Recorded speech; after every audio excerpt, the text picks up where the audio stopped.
Super Draco here, and we're back for episode 4 of Why, the show where I don't always have an answer to that question. So we're going to be What? Man, my English was atrocious there. We're going to be continuing to finish building the Vex and Hexbug build your own Warhead, and we're going to talk about the final part of the Battlebots tournament. I am excited. I just got done watching it. It should go up Friday, the day after it aired on TV. And so that whole tournament was a mind-blowing. It's just a testament to why I love Battlebots. Because you never know what can happen, but also it's just plain and simply because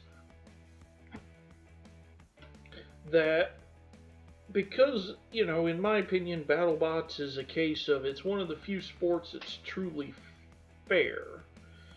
Because anyone can enter Battlebots, anyone can build a successful robot. I mean, the guy that built Rusty actually has a win over a well-engineered robot.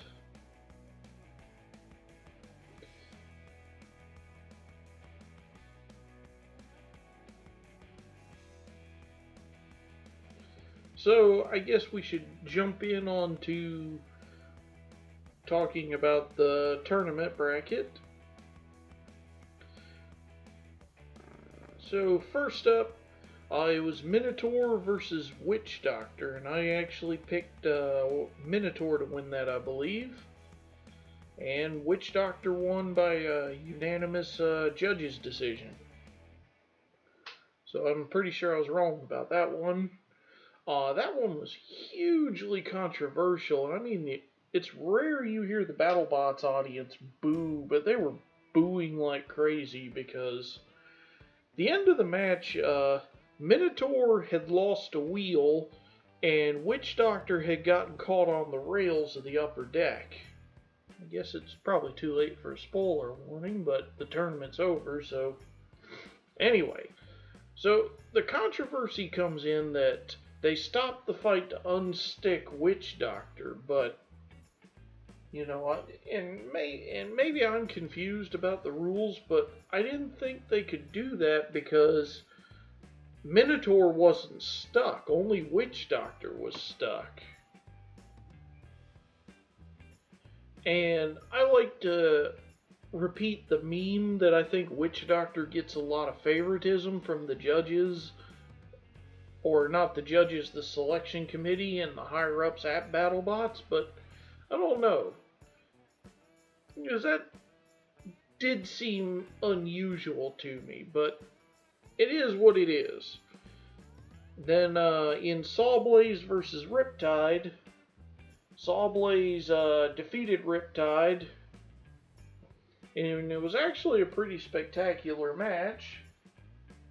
But it was your standard Sawblaze match of them scooping them up, hammering them, and then using the box against them.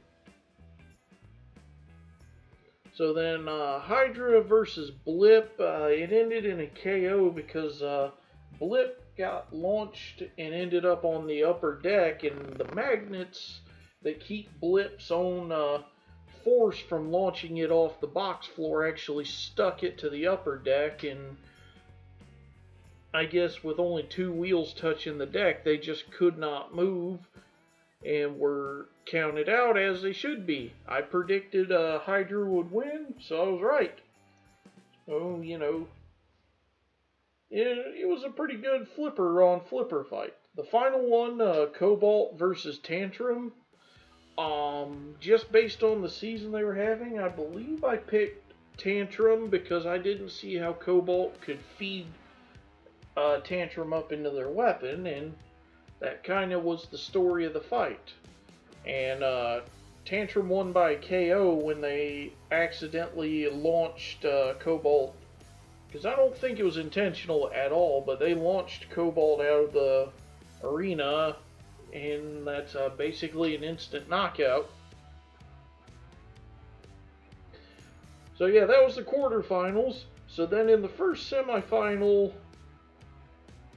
you had Witch Doctor take on Sawblaze, and Witch Doctor utterly annihilated Sawblaze, and after my brackets blew up last time I had picked Sawblaze to win the whole thing, well, the joke's on me. But yeah, it was a short match, but it was a dominant one for Witch Doctor, and I kind of liked how the announcers framed it, a dominant performance, them trying to show the audience that was booing they deserved to be there. So then in the other end, Hydra versus Tantrum, it was, if I'm honest, it wasn't a very good fight. I mean, you had Tantrum getting launched, but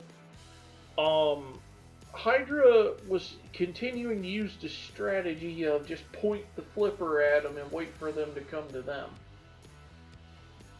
And it went back and forth, and it came down to a judge's decision, but a split judge's decision, but it was Tantrum that won this fight. And they showed the judges' scorecards as they do with the split decisions,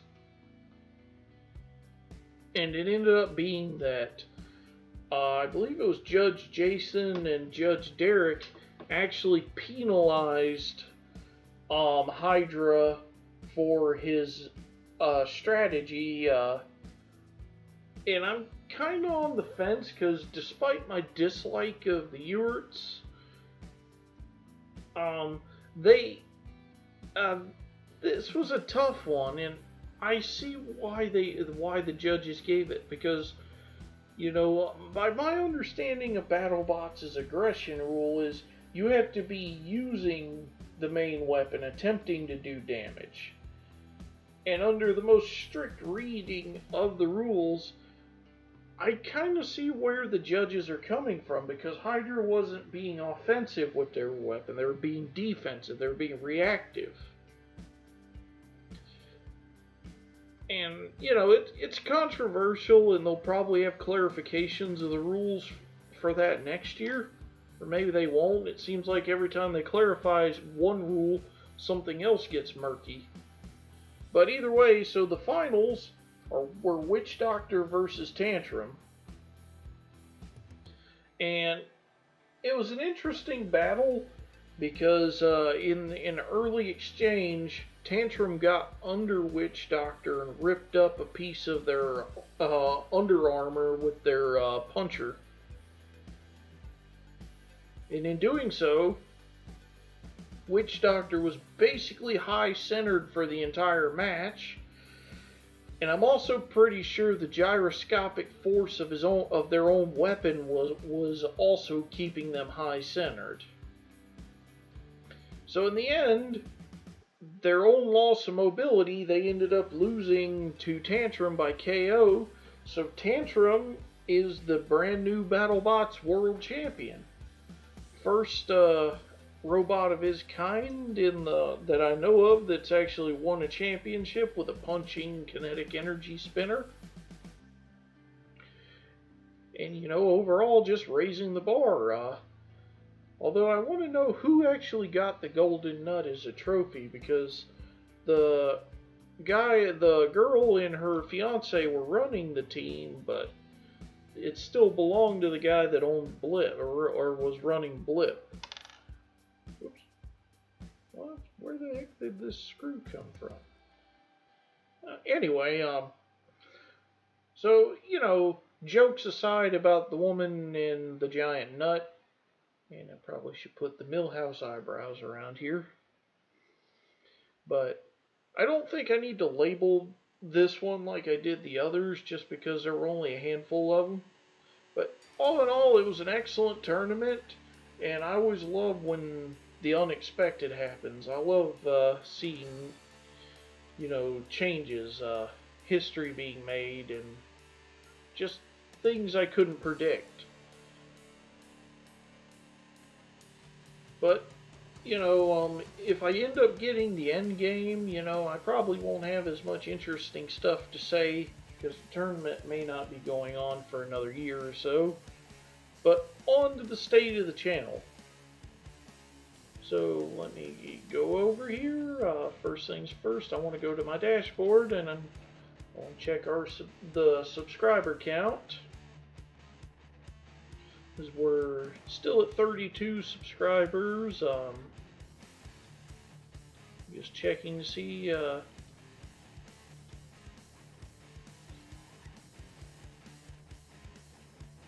As I see a subscriber I don't recognize, Nezuko-chan X. Maybe that was maybe that used to be the pro-Ukraine channel. But either way, if you're new, welcome. If you just changed your name and I just noticed, either way, I'm still happy to have you. And, shout out to Benny Bricks, leaving me a nice comment. But yeah, channel, you know, the growth is pretty good still. You know, like I said, first giveaway at 50 subscribers. I may have said 100 before, but at 50 subscribers, so you know, once we get to 50, I'll put up the Rating the Dragon's Den video and we'll have a giveaway.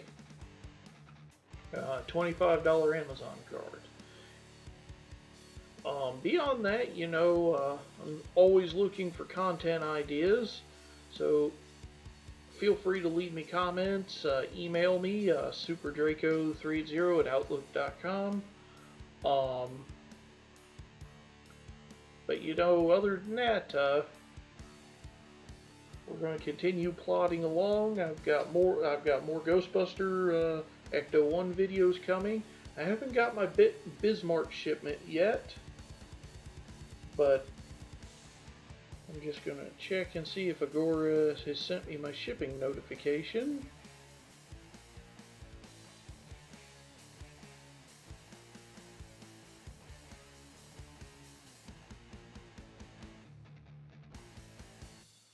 I don't see one in my email, so Bismarck is going to be on hold for a while, but that's okay. So my next big project, or my next thing I'm looking for is I want a Master Grade Gundam Virtue, because I already have Axia, Dynamis, Curios, and I do have a Master Grade 00 Gundam 7 Sword G. The 7 Sword I think is way cooler than the 00 Riser. But yeah, either way, so I do have content in the pipeline. It's probably just going to slow down here because I don't have so many shipments and videos just to overlap each other. But either way, as long as I got content, I'll post it.